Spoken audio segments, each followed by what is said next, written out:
It is a special episode for us. We have finally reached episode number 20 here at the Let's Debate podcast. It's a small accomplishment for some, but for us, we are excited that we are back on the air. I am going to throw Kyle right into the mix here. You guys know him by now, Kyle Delahanty. Now, it doesn't feel like 20 episodes, doesn't it? Not at all.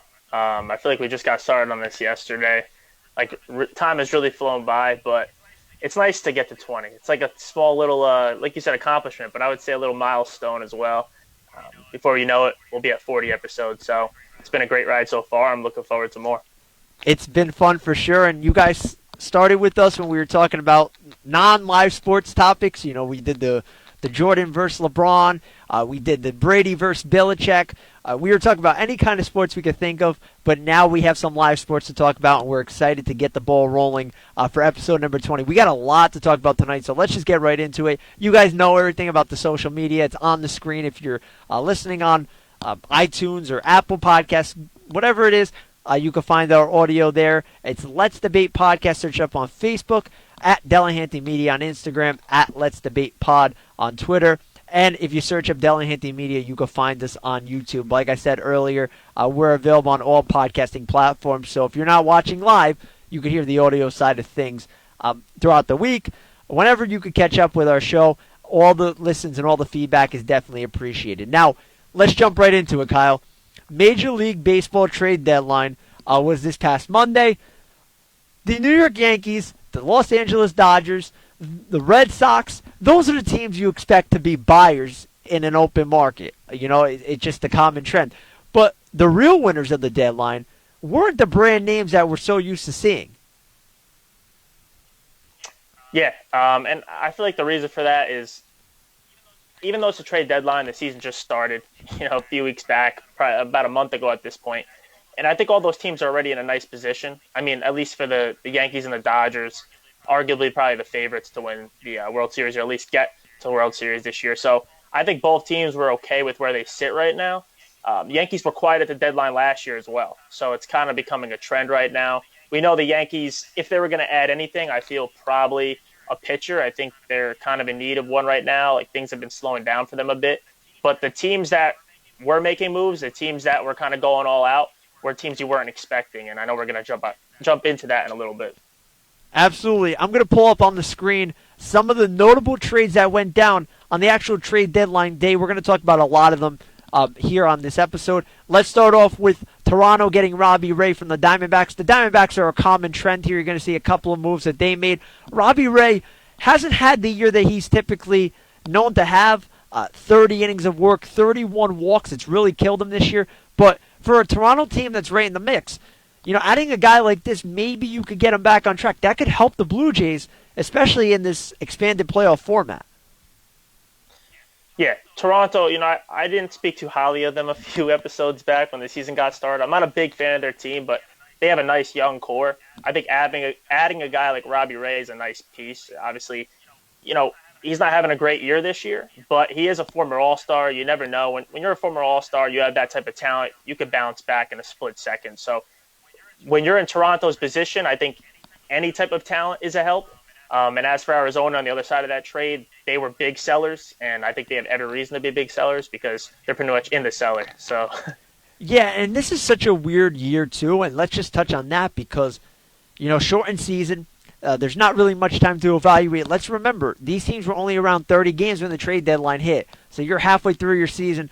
You have to decide, are you in it or are you not? And like I said earlier, the expanded playoff format gives more teams incentive to stay in it. So normally you see a lot more sellers, but when you're looking at it, it was really the same handful of teams that truly decided that they were going to sell at this deadline.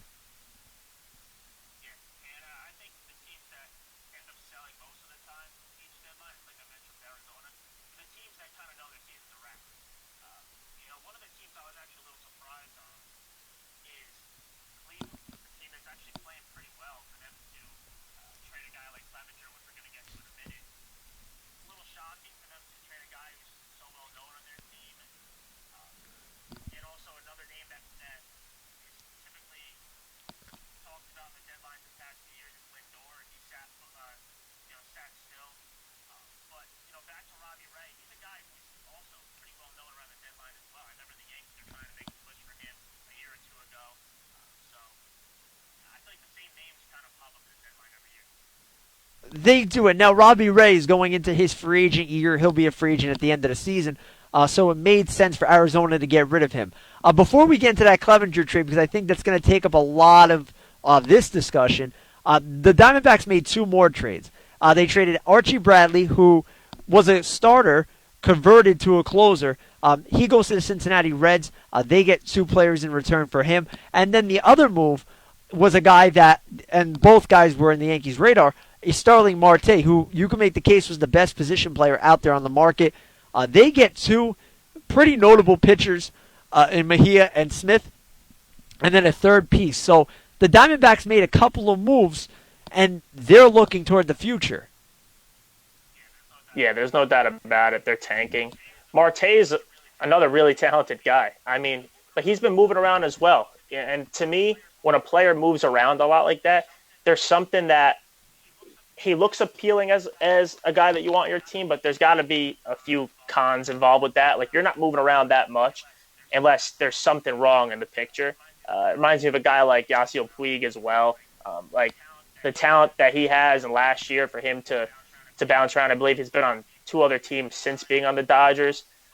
But at the same time, as a Yankees fan, I know the team is loaded, right? They have so much depth, especially in the outfield.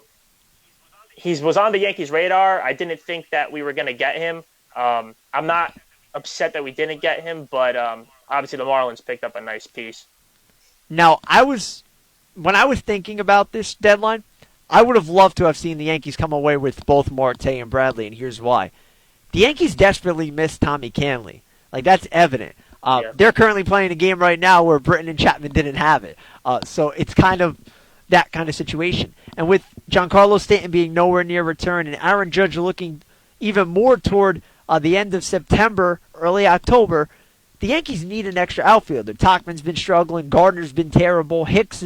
Aaron Hicks. The only one that's really playing well is Frazier. So those were 2 guys that I would have really liked to see the Yankees go after. But again, the price on the market kind of dictated everything. And you have to also look at it in the sense of, are you willing to mortgage the future for guys that are going to be rentals? And it's a tough line to walk, and I don't think that Brian Cashman saw that the price was right for either one of those 2 guys.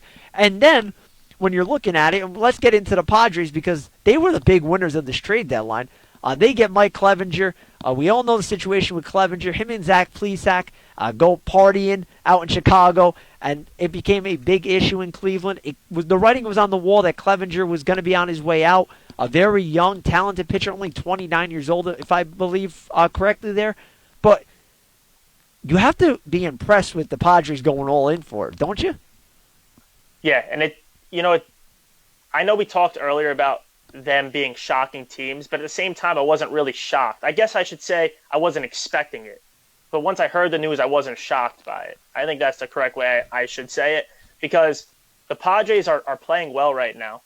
And I feel like the moves that they've made the past few years were bringing in offensive guys. And you never hear about the arms. And I feel like they're in desperate need of a nice pitcher. And Clevenger is a guy that's pretty well known around the league, good and bad. We know recently it's been the bad because, he can't stay indoors and he's got to go out the bars. But listen, on the field, he plays really well. And if you're a Yankees fan, you pitched solid against us, in the playoffs a few years back.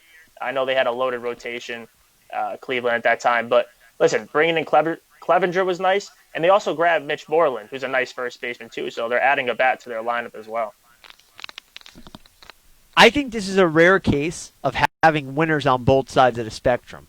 Because when you look at what the Indians did, let's remember, the Indians produced pitching like no other. They were able to trade Trevor Bauer. They didn't miss a beat. Now they're trading Clevenger. I'm sure they're not going to miss a beat. But what they got back in return is impressive in itself. You get a guy like Cal Quantrill who has had his issues in terms of control, but he's a high uprising pitcher that you have a lot of hope for, especially in that organization. You get a guy like Josh Naylor, who will most likely be their everyday left fielder for the rest of the year and for the long term. A veteran catcher in Hedges who kind of got ousted with the trades that the Padres made, but still a good caliber pitcher. And then you look at the 3 prospects, Arias, Cantillo, and Miller, all guys in their top 30. You got to give up a little to get a lot. And the Padres had the situation the Yankees had a couple of years ago when you're heading into the offseason and the Rule 5 draft is coming up. Your 40-man roster can only carry so many guys. So after a while, you're going to have to say, okay, this guy is in our future. This guy's not. Let's get something for this guy so we can win now, but not have this roster issue later on down the road. Right. I mean, Cleveland's done a nice job with their prospects in the past. And, the big thing is, in this case, on the other side of this trade, you look at San Diego. What did they get rid of? 8 players in 2 trades? I mean, they dumped a lot. Cleveland's getting a nice return there. I think that San Diego gave up maybe a little too much. I know they're getting a nice pitcher in Clevenger, and they're in dire need of a starting pitcher. But what do you think? Do you think they gave up a little too much for him? I think that the deadline, at this rate, everybody's giving up too much in trades, especially given that you have guys that are game changers like Clevenger, and the market was really iffy considering the short season and certain guys being eligible to be traded and whatnot. Do I think that the Padres gave up a lot? Yes. In all 3 of their trades, they gave up a lot. But I do think that they're under the impression, they signed Hosmer to a big deal. They signed Manny Machado to a massive deal. You arguably have a top 5 player in baseball in Fernando Tatis at shortstop. They're thinking they can win now. And what were they missing? They were missing an ace who can lead the staff. They have a nice young staff, but they needed that bona fide ace. And they were missing another bat in the middle of that lineup. And that's where Moreland fits in. They fixed their catching situation. If you're looking at it, I think the only way you're going to tell is down the road how those prospects pan out. And there's an old saying, and I loved it hearing it growing up. Prospects are cool, but championship parades are cooler. So if you're looking at it at that perspective, the Padres are all in. And you can't blame them. Yeah, that's a good response, because I agree with that. And it kind of ties back to, you brought up Brian Cashman before. I don't think anyone does it better than Brian Cashman. I feel like you got to agree with me on that one. I mean, the guy's he's an evil genius. But if you're unfamiliar with Brian Cashman, that's the New York Yankees general manager. I remember probably at this point 5 years ago at the deadline, Yankees fans and the Yankees organization, they were looking to get a guy like David Price, right? He was going to be a rental at the time. And the names that were going around that these other teams wanted were guys like Aaron Judge, Gary Sanchez. And I remember not all Yankees fans, but some of us were like, well, listen, these guys are unproven. Let's dump them because, like you said, forget prospects. We're trying to win now. We were a playoff caliber team that year. Remember, they lost in the wild card round. But now looking at it, Brian Cashman didn't feel that way. Brian Cashman was like, no, we have future stars here. We're going to keep them. So, but since then, since we have those core guys, I've been looking at each deadline saying, dude, get rid of the prospects. If we need a piece, let's go get it. So in the Padres case, listen, they did get rid of a lot, like numbers-wise. They got rid of possibly 8 players. I think it's 8 players in 2 trades. But you know what? They brought in Clevenger. They brought in Moreland, who I think those 2 combined are better than the 8 that they got rid of. And they have a nice record right now. They might make the playoffs this year. They have a window. And like you mentioned before, Machado, Hosmer with those big contracts. Tatis is a future star in the league. So they do. They need to kind of jump on this, especially a team like San Diego. They truly haven't been legitimately relevant since the Yankees swept them back in '98. Now, before we get into the Yankees and the Mets, because I want to talk about them together. Right. Do you think the Padres are a World Series contending team in 2020? That's tough. I think they're a talented team. I just feel this year in sports in general, baseball, basketball, even football, the year is so odd that you have no idea. You really just don't know. And they're playing a number of games in a short amount of time. You're going to be dealing with teams that seasons are somewhat suspended because of COVID. You may have players who have to sit out in quarantine because of COVID. Like, you just don't know how it's going to be. I think talent-wise, they definitely could contend. Baseball is one of those unpredictable sports. There are some years you just don't expect teams. You expect them to be good. You don't expect them to make that jump, and sometimes they do. So, listen, talent-wise, I don't think they're there yet, but do they have an opportunity to contend and make a run? Absolutely. Now, in any other year, I would say to you, I'd be like, listen, they're not even the best team in their division. Right. But in 2020, with the expanded playoffs, you get a good first-round matchup, and you get nice pairings throughout.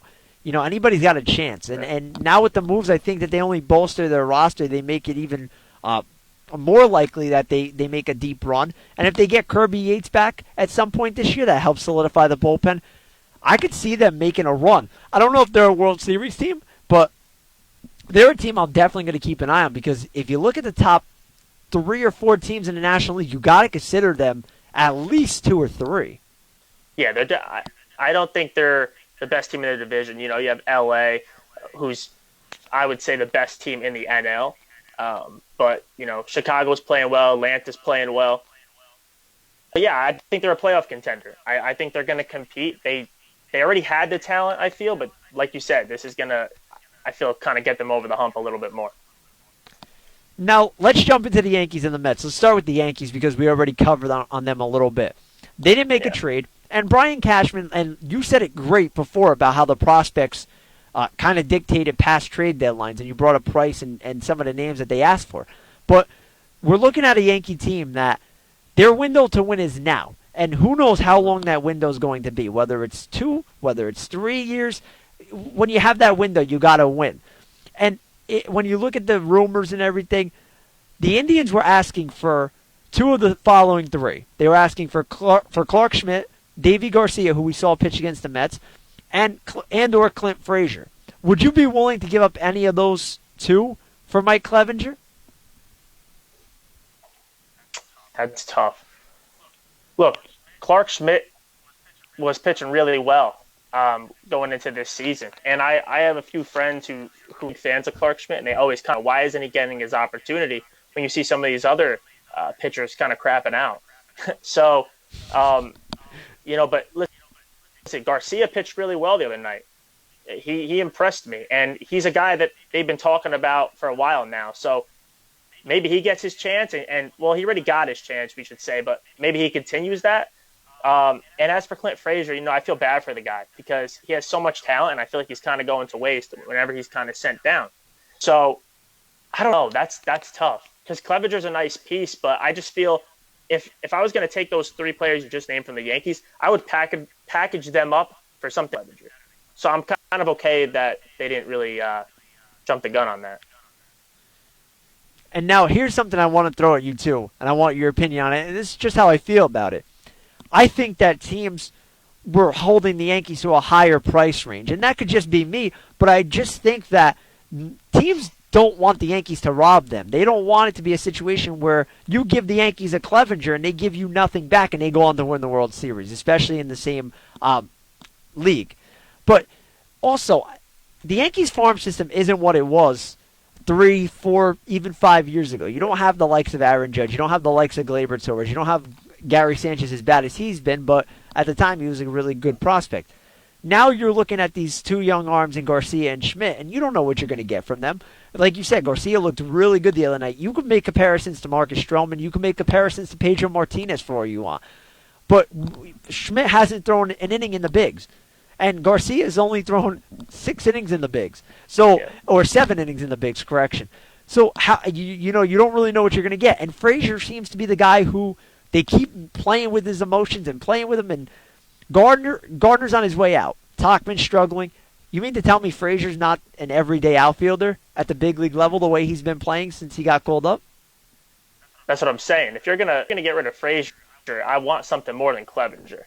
And Cashman knows that. Listen, we've had opportunities these past few years at the deadline to ship Frazier somewhere. And there's been some good names on the other side of that, and he's held on to him. So I would like to see Frazier as an everyday outfielder. I think he's clearly capable of doing that. And I do think that that's in line, especially considering they held on to him right now. I don't really know if Gardner's going to be on the team next year. He's signing these 1-year deals. We know he's on his way out. He's somewhat productive still. He's a good clubhouse leader. And he gets the job done usually. I feel like Gardner's a pretty clutch player, and he's earned his stripes on the Yankees. No pun intended. But like, that was a good one. I like that. That was a good one. Yeah. But I love Frazier. I don't want them to get rid of him. I'm sound very repetitive, but if you're going to get rid of him, I want something great in return because he has the opportunity to be a star down the road. He's good, young, and I don't know. I just look at him as kind kind of like a prized possession. Isn't it funny how the past trade deadlines, it seemed like they were trying to get rid of him, and now he's too valuable to get rid of? It's amazing to me, and I've said it. I've loved him since they got him in the Andrew Miller trade. He's a guy that I've loved. He was a little immature. Don't get me wrong. The defense wasn't there, but the kid goes out there every single night, and he hustles, and he plays hard, and he's trying to get better. And you just like that. He brings a fire, and no pun intended because he's got red hair, but he brings a fire to this team that they don't have right now. So I'm not upset they didn't make the trade. I think personally, if you're going to give the innings to anybody, you give them to Schmidt and Garcia down the line. You get rid of Happ. You tell him to go to the moon because he's been pitching. He's terrible. You tell him, I'm not giving you that vesting option. Get the heck out of here. And you give the young guys a chance. And if you don't win the World Series this year, you see what you got for next year. Because let's face it, Tanaka's a free agent. Paxton's a free agent. You could lose Happ. There's going to be a lot of overhaul in that rotation, and there's a lot of questions going into it. Yeah, you mentioned Happ. Listen, Cashman, we've kind of been hyping up Cashman and putting in the good word throughout this show, and he deserves it. But he has made a few bad deals over the years, and bringing Happ back on, a 2-year deal was a complete waste, one of his bad decisions. But you know what? You look back a few months, I think the thing that really hurt us is Severino going down. I don't even think we're really having this conversation about bringing in a guy like Clevenger if he's healthy because, in my opinion, he was going to be a number 2. I know a lot of people don't agree with that because you can make the case for Paxton, you can make a case for Tanaka. I was always a big fan of Severino. I always looked at him as our ace. He just dealt with, sometimes he has his ups and downs, the injuries and things like that. But I just don't think we'd be having this conversation if he was healthy. You're 100% right. When you're looking at it, if you go into a postseason series, you're going Cole in Game 1, and then you're going either Tanaka or Severino in Game 2 and 3. It doesn't even matter which way you go. You go based off matchups. You could go based on where you're playing. Tanaka might be better off on a road in a ground ball friendly ballpark, or Severino. It doesn't really matter. That really did hurt them, and I think that in the long run, that ended up putting them in the conversation. But again, like I said earlier, the Yankees farm system isn't where it was, and I was frustrated they didn't make trades because that's all you heard about was that the Yankees weren't on this one, the Yankees weren't on that one, and then they came up and they did nothing. So, I trust Brian Cashman, but to be quite honest with you, I think even healthy, I think this team is a little bit short of what they need to win a World Series, and I hate to say that, but there was a lot of expectations, but some guys have flattened out to the point where they're basically running on DJ LeMahieu and Luke Voit right now, and a little bit of Urshela. The rest of the team has been underperforming, and it's been tough to watch. It's been ugly. Yeah, you used a few good words there, flattening out and underperforming, because, you look back a few weeks and they were hot. The Yankees were hot, and then they kind of just fell off. And it's the same thing every year with the Yankees now. There's just so many injuries, and the injuries screw them every single year. They're still capable of getting to the playoffs and having a nice regular season, but they're never healthy for it. And you try to think to yourself, if these guys were, number 1, healthy, and number 2, played the way that they're supposed to, the sky's the limit for this team. Like the past 3 or 4 years now, it's just Yankee fans, we're at a point where we want to see you get over that hump, and that's just not going to happen if you're playing the way that you are and if you're unhealthy. So, listen, they still have some time to go. They're going to make the postseason. We just have to hope they get healthy and get hot at that time, but it sucks. It's unfortunate. Like, we just haven't been able to see this team at full strength, and you won over 100 games the past 2 years, and you weren't healthy through that either. And you got to the ALDS and then the ALCS. I know you were cheated against, but still, I mean, if you were just completely healthy and, playing to their potential, like I said, sky's the limit.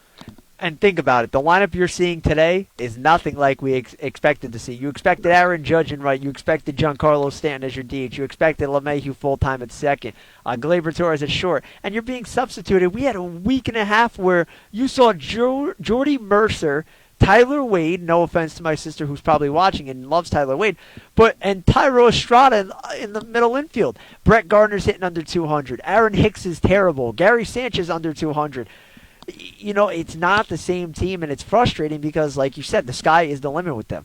But let's jump right into the Mets because we got to get moving, too, in terms of all our content we want to cover. The Mets made 2 minor moves. They got Robinson Chirinos and Todd Frazier, and then they got Miguel Castro from the Orioles. And the moves might not really wow you by name, but I like Castro out of the bullpen. I think he'll be a nice arm for them down the stretch. Their pitching's atrocious. Their starting rotation's a mess, thanks to Stroman opting out and Syndergaard being out. But you add a guy like Frazier, good clubhouse guy. Having him around is not going to hurt you.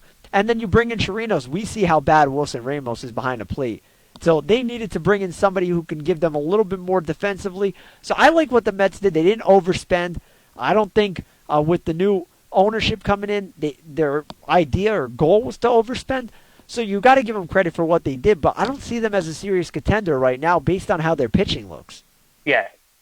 They're sitting here 6.5 games out of first place in a shortened season with, Stroman opting out. The rotation's a mess. I think adding Frazier to the team is obviously nice. I mean, is Frazier what he used to be? No, but he's a great clubhouse guy. Like, I was going to say good, but he's a great clubhouse guy. I remember him being on the Yankees. I saw him last year. Was it last year on the Mets? Yeah. Or was it the year before? It was last year, and then he signed with Texas over the offseason. Yeah.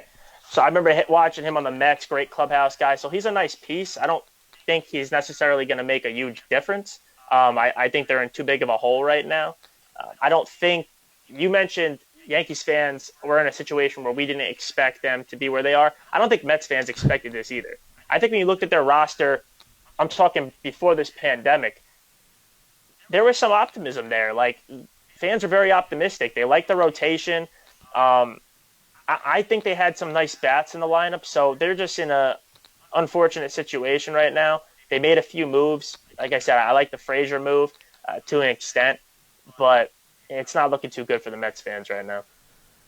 Unfortunately not, because their pitching, healthy, would have been good enough to compete in the National League.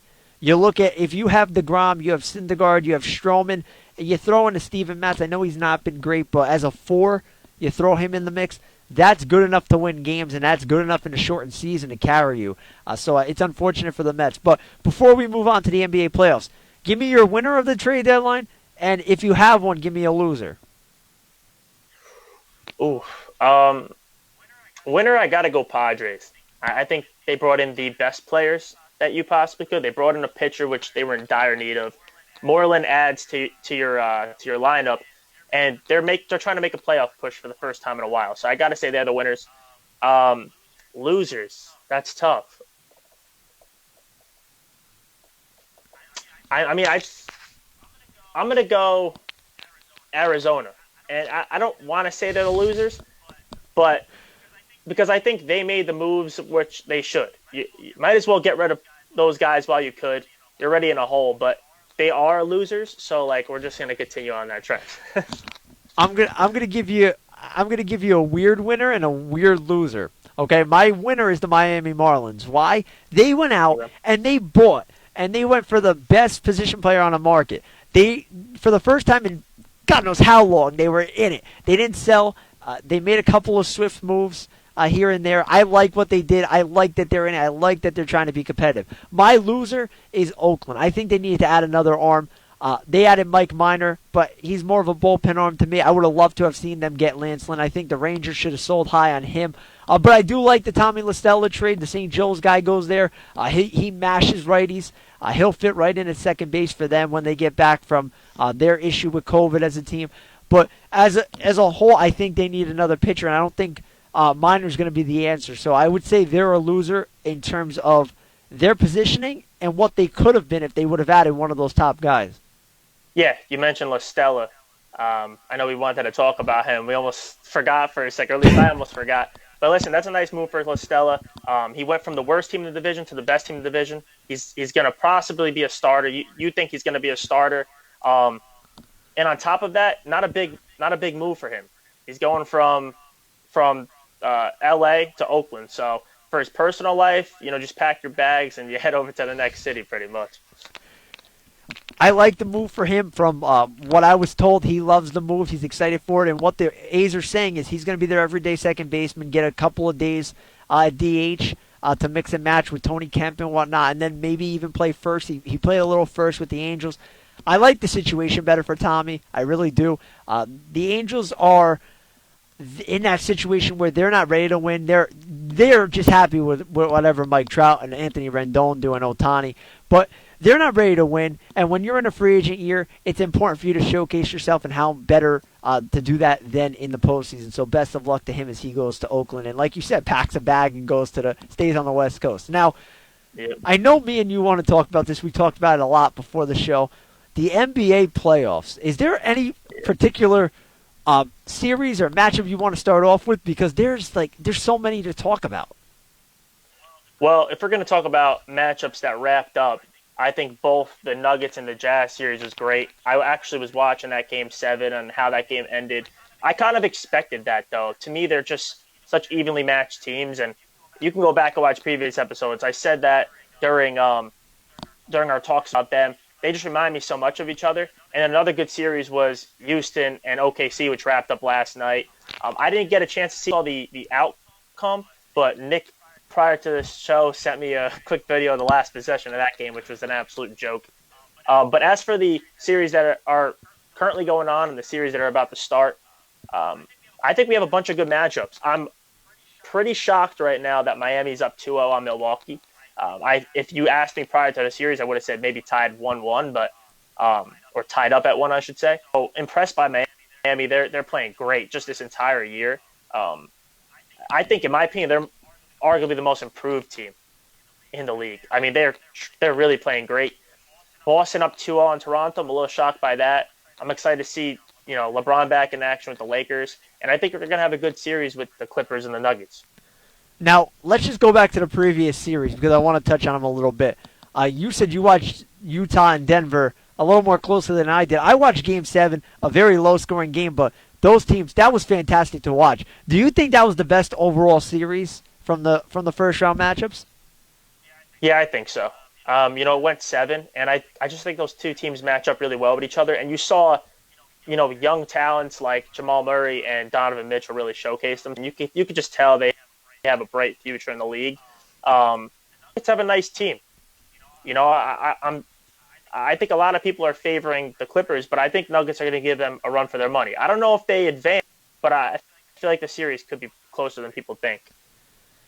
I love that series. And then the one that really stood out to me was Oklahoma City and Houston. And there was a backstory behind this series because let's remember what happened this offseason. The Thunder traded away Westbrook, and everybody thought the Thunder are tanking. They're not going to be in it. There's no chance they make the playoffs. But Chris Paul and company did wonders, and they deserve a lot of credit for actually just being there and giving them such a great series. If it wasn't for that possession you mentioned, and if you missed it, Oklahoma City was down 1.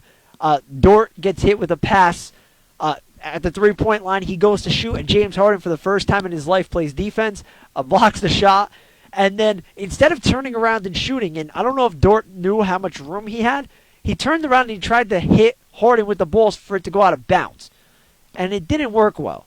So Oklahoma City lost on that. But you have to be impressed with Sam Presti and the Oklahoma City Thunder and look at their future. Look how many picks they got for Russell Westbrook, and they were right in it. So even though we could have wrote them off as teams that were tanking, they were right in the thick of things. Yeah, first of all, it sucks that Tort finished the series off like that because he had a really nice series. And prior to the series, I didn't really know much about him. So he definitely put himself on the map, I'd say. But with that being said, I remember the offseason trade. That was a big trade, to see the Thunder trade away Russell Westbrook for Westbrook to team back up with his boy James Harden, who were former teammates on OKC. But weirdly enough, I went through multiple episodes sitting here talking about this. I went through watching the playoff, and it wasn't until I think going into Game 7 or maybe Game 6 where you mentioned that there's something going on with this series, and it was the fact that they made that trade. I went through the entire playoffs forgetting that trade was made and just looked at it as a regular season. There was so much to it. Listen, I was so sad with that trade because I'm a big Kevin Durant guy, but when Durant left the Warriors, I never left the Thunder. I stayed because I loved Russell Westbrook. So I stayed. I followed the team. I was actually going to wear my Thunder shirt tonight if they would have won, but they didn't. It's sad to see it, but I was hoping that Oklahoma City was going to win the series because I think that it just would have been such a great story for them to get out of the first round and beat not only Westbrook but Harden too. Like, let's remember, this team went to the finals together with Durant. Like, there was so much backstory to it. I absolutely loved it. I loved the series. I thought it was great, even though I fell asleep for Game 7, second half. The struggles of going back to work for the first time since March, but it is what it is. But the other two series on the other side of the bracket, I think, are the most intriguing. And you mentioned the Heat. I don't know if there's a better matchup for the Bucks than the Heat. Like, Jimmy Butler and his crew, there's just something brewing in Miami.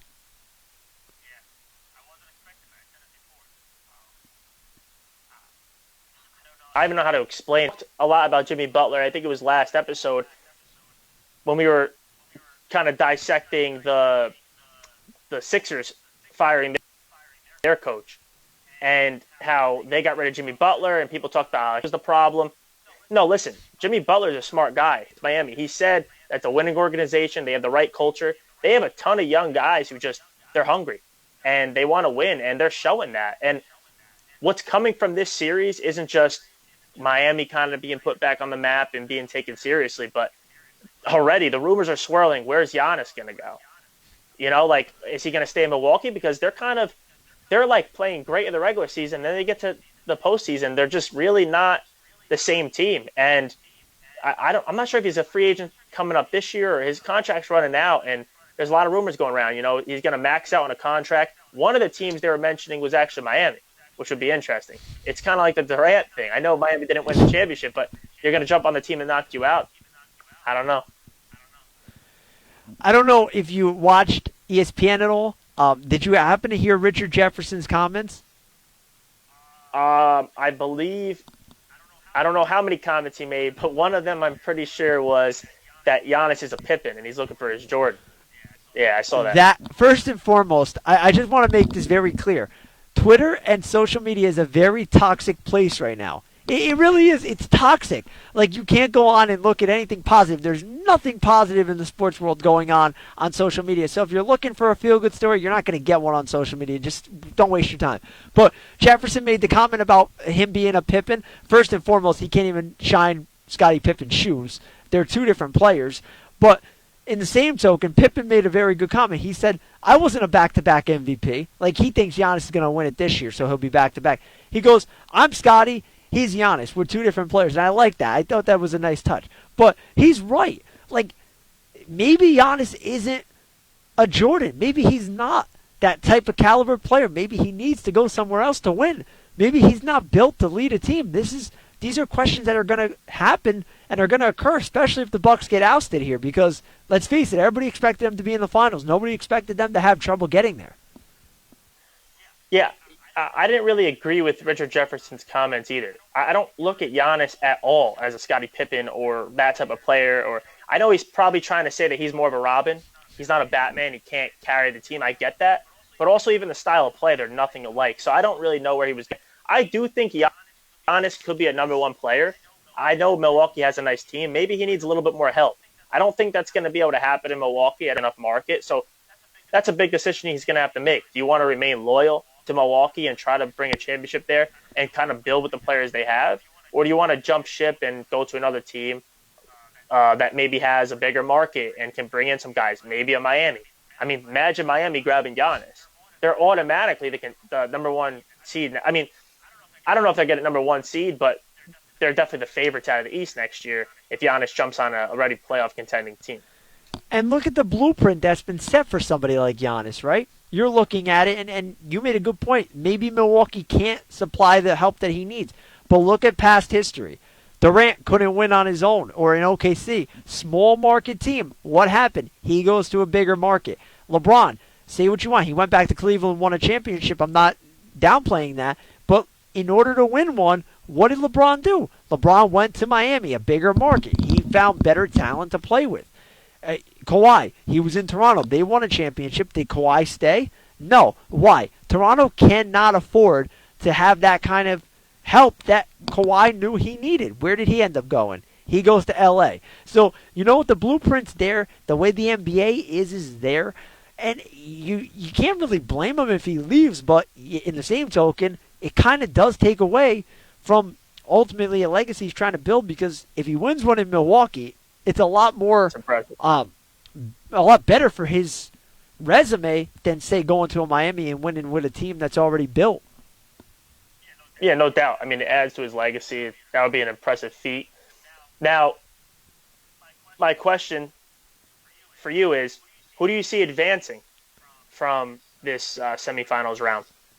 Wow. Now, but I'm glad you brought that up, because I want to talk about Boston too. I am very impressed with the Celtics. I think Toronto is a very good, underrated team, and without Gordon Hayward, before the series, I probably would have said that Boston would give you a run, but they're not going to win the series. I could see Boston and Miami upsetting. I really can see it. I get they're both up in the series, and it's an easy prediction to make. But the way Milwaukee's playing, it's not impressive. Toronto, I think, has a better chance of moving on. I think that if you're looking at it, I think they're going to wake up. I think they're a better coach. I think they're just a better fit against Boston. But it wouldn't be a shock to see Miami and Boston match up. I don't know about you, but it wouldn't surprise me. You know, I like Giannis, right? I know I'm jumping back into the Milwaukee thing, but the reason I say that is I like Giannis, but I would like to kind of see Miami, because I wasn't expecting this, and I think it would be a nice little story if they got there. I think the same for Boston, because, yeah, we know Boston, they're one of the most popular franchises in basketball history, along with the Lakers. But they have a really young core, like Jason Tatum, Jaylen Brown. I love Kemba Walker, and they're without Hayward. So it's a nice story too. We saw Toronto there last year. I kind of want something new. You know, we saw Toronto, Milwaukee in the Eastern Conference Finals last year. I want to see something different. So I would like to see Boston and Miami move on. And like you predicting it now, that's an easy prediction as for right now, because up 2-0. It's actually currently playing right now. It looks like they might be going up 3-0. If they go up 3-0, game over, It's a wraps, wrap. it's over there. But Yeah. now I have a serious question before I get on our next NBA topic for you. Is Oh, yeah. it bad that I love Jason Tatum? He's a Duke guy. Is it bad that I love that guy? I could watch him play basketball any day of the week. He's on TV. I think he's a top 5 favorite player of mine at this rate. I don't know what it is. I just love watching him. I mean, I'll say this. I'm not going to say you're a bad guy for liking him, because I like, and this is probably going to shock you, because I don't think you're a big fan of this guy, but I like Zion. I do. I just feel he seems like he's a good guy, and I like players like that, humble. But look, Jason Tatum, I was not expecting him to be as good as he is. When that draft came around, I really was not expecting that.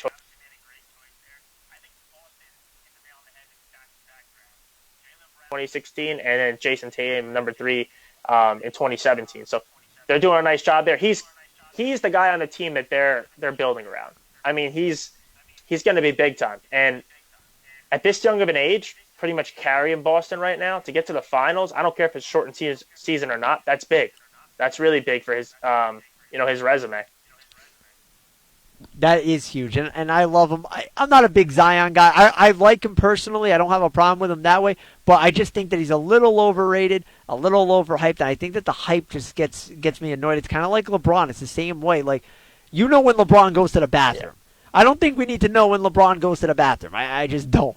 But that's the same way I feel about Zion.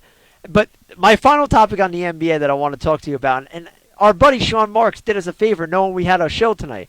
Your Brooklyn Nets have a new head coach, and that head coach is the one and only Steve Nash, who never coached a game in the NBA ever, and is taking over a Nets team that has title aspirations. What was your thought when you saw that Nash was inked to a 4-year deal to coach your team? I was just surprised by it. I was not expecting that at all.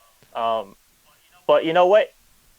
I say surprised, but I wasn't shocked, because it's so similar to when they hired Jason Kidd a few years ago. You bring this guy who's freshly out of the league, but it's a guy who has no coaching experience and was, of our generation, one of the best point guards, and one of the best point guards to ever play the game. I mean, he's legendary. Steve Nash. Really fun to watch. Great basketball IQ. So, you know what? I like it. I can't sit here and say I dislike it because he has no coaching experience. Like, if you're telling me, well, they just hired Steve Nash, who was a legendary player and has a great basketball IQ, and they say has a really good relationship with Kevin Durant, and he's really good at developing players, and maybe they're looking for him to do that with Kyrie. So when you have the roster that they have, you added Steve Nash. I'd much rather add a guy like Steve Nash than kind of bringing in a coach that either number one I've never heard of or number two bounced around the league. Guys like Tom Thibodeau and Mike D'Antoni. Nothing against them. I think they're capable of coaching good teams to, playoff contention. But they've just been around the league so much. I'm like that. I'd rather try out something new. With it, absolutely. You have a team with this window right now that could win, and there's no reason to not win. So if Nash is not capable of winning games, you're wasting your time. They need to balance them out quick. I give them max maybe 2 years. But you know what? A big piece to the hiring that I like is they kept Vaughn. That's big. And Nash said he wanted to keep Vaughn. I think it's a good way to kind of ease Nash into the job because Vaughn already built a relationship with a lot of these guys. It's not like bringing in a completely new staff. What do you think of it? I personally love it, and here's why. You mentioned guys like Thibodeau and D'Antoni. I don't like hiring a coach that's just going to be a recycled coach. And what I mean by that is guys who have been around, like you said. But now, I think that, number one, Sean Marks did his homework. I really do. First and foremost, they said Sean Marks has been trying to get Nash to coach for years. This has been an ongoing thing. Number two, he looked at the coaching market and said, okay, if I can't have Pop, who obviously would be his number one choice, I'm going to go for the guy who I think is the next best bet. And that's Steve Nash. And like you said, Hall of Famer, was around the game. And let's remember, most recently, where was Nash? With Golden State, working very closely with who? Steve Kerr, who, again, is another guy who is a very successful coach with a lot of good stars. And who did Nash create a big relationship with? Kevin Durant. And that's a guy who I think had a lot to say in this. I do. And when you're that good at what you do at the point guard position, it's only going to help Kyrie. So I like the move. And you mentioned Jacque Vaughn. I'm glad you did because I love it too. I think it's a perfect move to keep him. He was nothing but great as the Nets interim head coach. And he deserved the chance at the job, and I'm sure they gave him every chance to get it. But he's a guy that, like you said, will help Nash get into the role and will be there as a right-hand man. And like you said, the relationships are big. He's got relationships with the guys they have in there already. Do they need some more pieces? I think, yeah. I think they need a couple of more guys, more role players than stars, but you get what I mean. But I like it overall. I think that this is going to be exciting. It's going to be intriguing to see how this plays out. Yeah, I was already excited going into next season because we're actually going to see the team that pretty much signed last offseason. The whole point was to have Kyrie, Durant, Jordan, and then the young pieces that they have at LeVert and Dinwiddie and those guys. So I'm excited. I was already excited. Like I said, I don't know what to expect, but I'm going to sit here and I'm going to be optimistic. I'm going to be positive about it because I was always a fan of Nash, and he has a great basketball IQ, and he knows how to play the game, and he's good at developing players. So I'm all for it. Sean Marks, I just think he's done a great job. Like these past few years, he's done a great job. So hopefully, his plan comes to fruition, and they're able to win and contend next year, which I think they will be able to do. Now, I'm a huge Sean Marks guy, too. I think he's fantastic. Now, as we took a lot of time of our show to cover Major League Baseball and the NBA, but, getting that Steve Nash news, I had to get your opinion on it. But now I'm going to make you switch hats here. You're going back to NHL analyst here. Oh, yeah. He's our lead NHL analyst, Kyle Delahanty, is in studio, people, and he's going to give us our annual NHL playoff update. Before the show, we talked about it. One series is wrapped up, but everything else is pretty much up for grabs, especially given the Islanders series. They are currently leading that one. An overtime game forced it to, a Game 6? Well, before I get into that, who's that guy on ESPN that comes in for the NHL stuff? I forget his name. Wow. Oh, man, I know who you're talking about, too. While you give us the breakdown, I'm going to find out his name. All right, guys. So, listen, I know in Jersey, in our area, if you're watching from Jersey, I know a lot of my friends who watch are from Jersey. Hockey's not as big around here, right? So But with that being said, we have a local matchup going on right now with the New York Islanders and the Philadelphia Flyers. Believe they're actually playing right now. And then the next game tonight is the Vegas. Vegas is playing versus Vancouver. What's interesting about those two matchups right now is the fact that both series were at 3-1, and now they're at 3-2. And if the Flyers and the Canucks win tonight, you're going to a Game 7. And we know how the hockey playoffs are. Game 7s happen often, and that's what's great about the sport. The fact that the record doesn't matter what your seeding is. When it comes to the playoffs, it's a whole new ball game. And, the fact that those two series can go to Game 7, plus tomorrow night's Colorado versus Dallas, which got to a Game 7. I mean, it's Game 7s all around the board. The only one that wasn't a Game 7 was Tampa, who was the only team to advance, who smacked around the number 1 seed Boston Bruins. So, Nick, have you gotten a chance to watch any of the games? I mean, I haven't really gotten a chance to complete games, and that's really for any sport that I've been watching right now. But I just follow, and that's what I've been doing. So, you want to say anything about it? I've been following, like you. I haven't had a chance to really watch, and here's why. Number one, as you guys know, the Yankees take up a very large portion of my sports life. As bad as that may be right now, it's the truth. And the NBA playoffs I've been watching a lot of. I have been trying to watch the Islanders a little bit. I love that series. I think it's intriguing. But other than that, you lost me on the other series. I just haven't had the, especially with everything going back to work and everything, so it's been a little bit hectic. But, like you said, the NHL playoffs are always exciting. If it's on, it's an exciting thing to watch. There's a lot of good matchups going on. And I think the best part is, other than that one series we had, everybody else is going to Game 6 or even Game 7. So there's a lot of intriguing matchups and possibilities that are breaking down. Yeah, I mean, you want to see that. I actually just checked the scores. Islanders are up right now 4-3, so they have an opportunity to close out this series tonight and move on. Listen, I'm a Devils fan. I know you're not really supposed to support other local teams. I'm not supporting the Islanders. I think that it'd kind of be cool to see them continue to advance because they're local, and it's always kind of cool to see that. It adds a little bit more to it.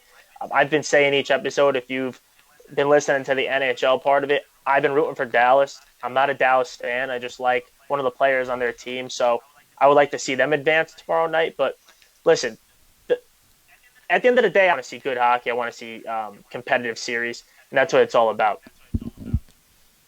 I think that's what we're all rooting for, especially because the Devils and the Rangers are out. So that's what we're definitely looking for. Now, are you Barry Melrose or John Butchergross? It's Melrose. Okay, so that's it. So we got to change your name to Kyle Melrose, or we got to figure something out here because you're our lead analyst there. Now, our final topic of the night is in the NFL. We're going to focus on two running backs. Alvin Kamara, who has a contract issue with the Saints, and Leonard Fournette, who was just released by the Jacksonville Jaguars, and he had a monster year last year. He goes to a new playoff contending team. Let's start with Kamara, okay? The Saints are in a bind. Next year they are going to be well over the cap, the salary cap. There's going to be a lot of changes. Kamara is entering the final year of his deal. He's looking for a big extension.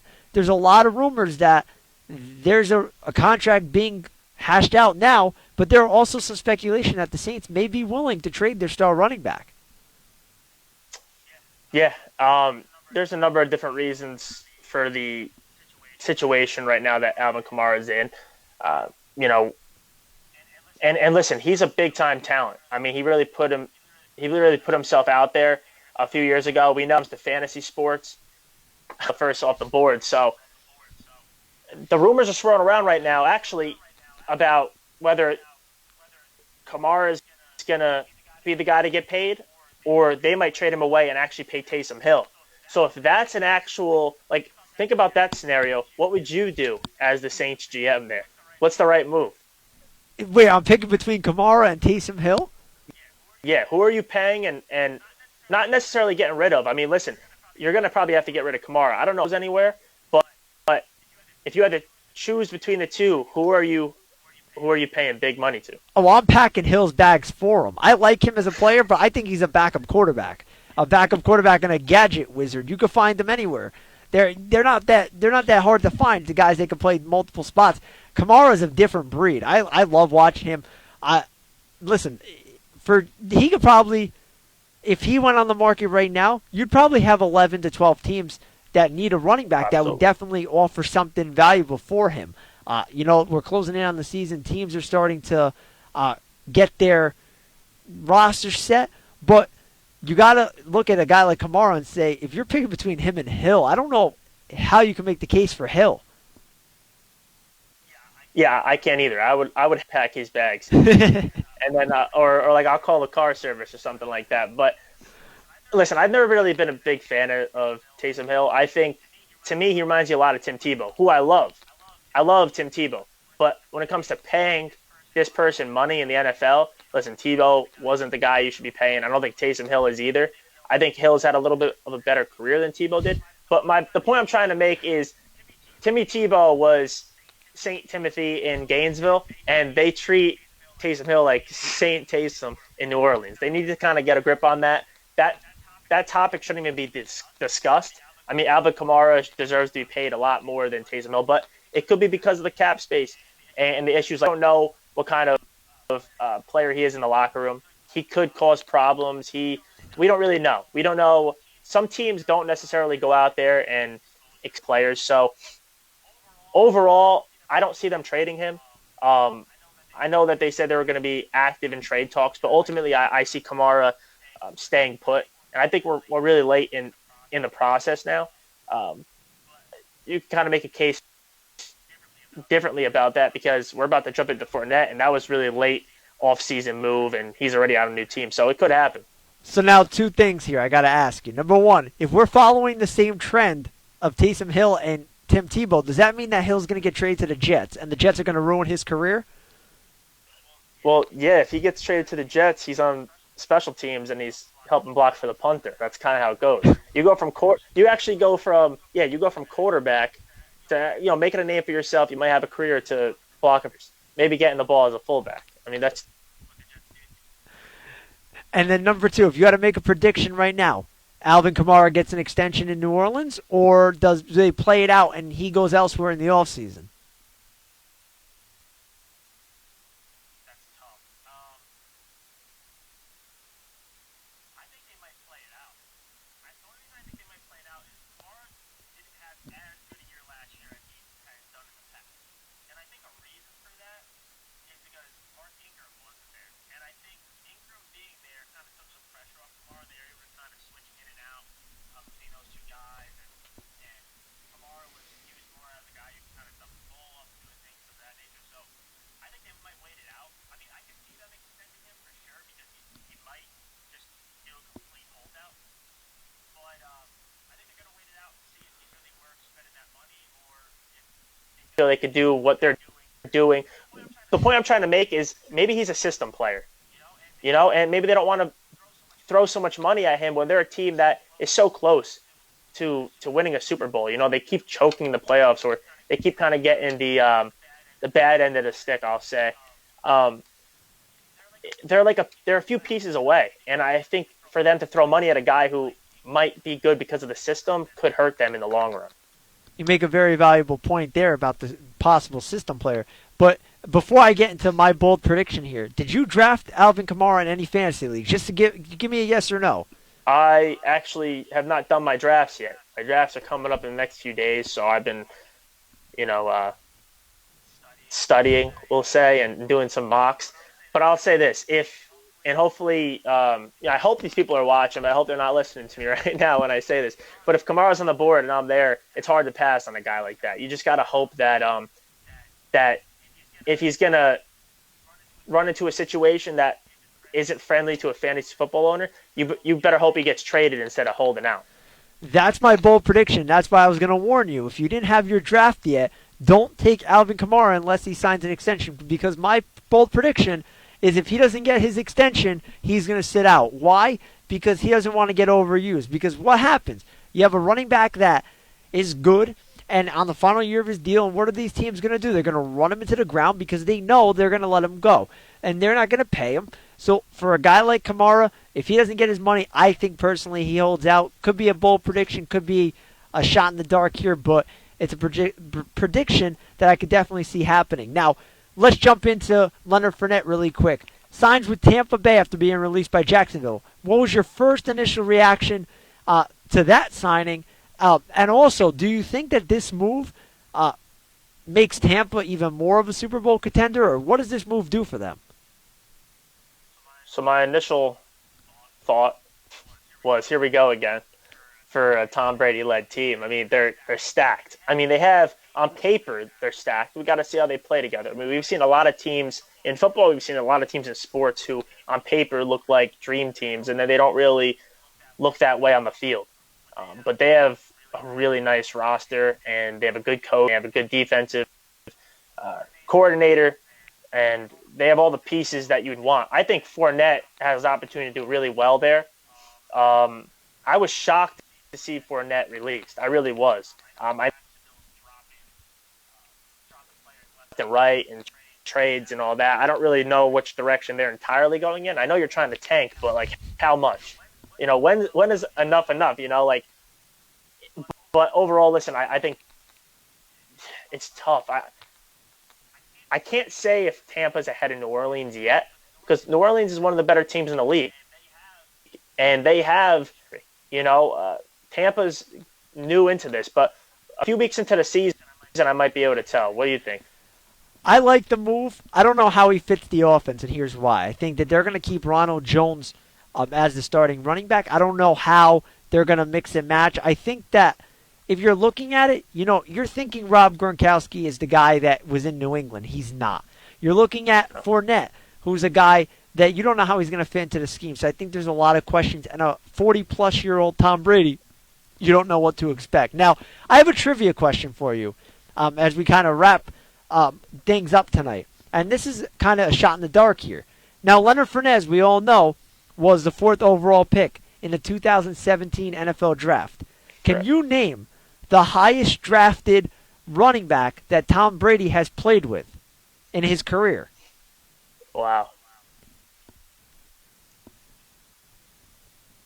And I'll give you a little hint. This running back also spent the majority of his career with the Jacksonville Jaguars.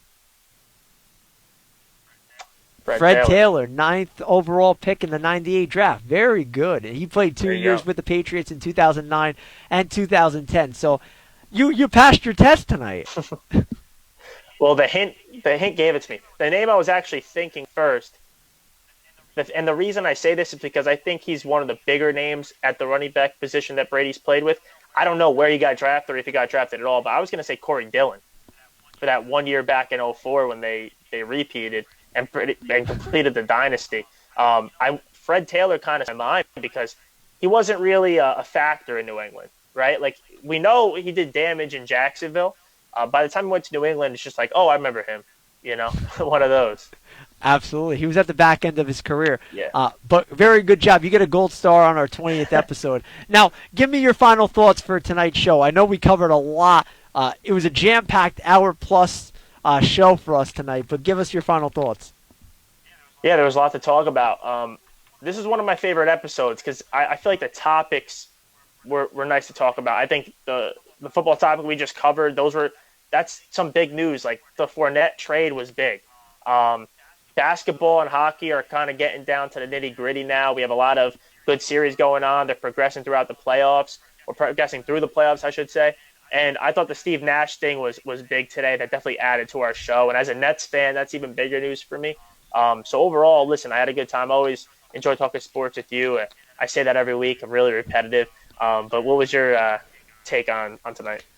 So I might be a little lengthy tonight, so bear with me. But first and foremost, like you said, I love talking sports with you. 20 shows in, it's incredible to think. Hopefully we have 200 plus more where that came from. Every Thursday night we'll continue to give you guys content like this. And it was a fun show, like you said. There was a lot to break down, a lot to discuss.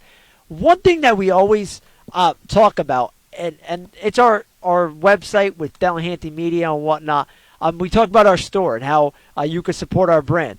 Well, I want to give a shout out to somebody who is not included in our store, but has really done some great work, and I think that you all will appreciate it. So let me give you a little backstory. My best friend, he's more like a brother to me. His girlfriend, who I grew up with her brother, she runs an organization called Not Caged. And what they do is they donate portion of their sales. They sell a lot of gear to local shelters that help feed stray animals, stray cats especially, and help pay for vet bills and whatnot.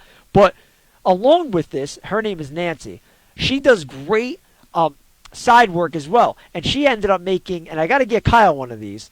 As you all know, we're in a pandemic. So she made us these awesome masks that we can wear. And I would put it on, but then you wouldn't be able to hear me. So I just wanted to give her a shout out. If you want to support her and Not Caged, find them on Instagram, Not Caged. Search them up. Same thing on Facebook, and then notcaged.com. Really great brand. She'll make anything for you. We gave her a list of things we wanted, and she made them, and they look fantastic, as you can see. So hit her up on there. We'll share her link on our sites as well, so you can go there and find them. But a special shout out to her. I can't wait to wear this in public and rep it with the Delahanty Media brand. Yeah, I think they look great. You know, Nick showed me before the show. They really look fantastic, and I applaud you for what you're doing because I love animals. I'm all for helping out animals. So everyone go support her. Nick says whatever you want, she'll get it done. And to me, what I'm seeing right now, it came out great. So I applaud you for that. And I actually want a mask too. So we're gonna have to figure out on how I'm gonna get one. Oh, we'll definitely hit her up. We'll give her a phone call, let her know you want one. We'll definitely get that for you. But with that being said, that's Kyle Delahanty. I pointed to the right side tonight. After 19 shows, I finally figured out what side he's on. And I'm Nick Delahanty. This is the Let's Debate podcast. Make sure you find us on our social media feeds. And also, we're available on all podcasting platforms. And you know the deal. We'll be back next Thursday night. I'm thinking Wednesday. We'll be back next Thursday night. So there's a lot more content coming your way. But until then, enjoy some sports. Stay healthy. Stay happy. And we will talk to you very soon. Thanks, guys, for tuning in. We'll see you next week.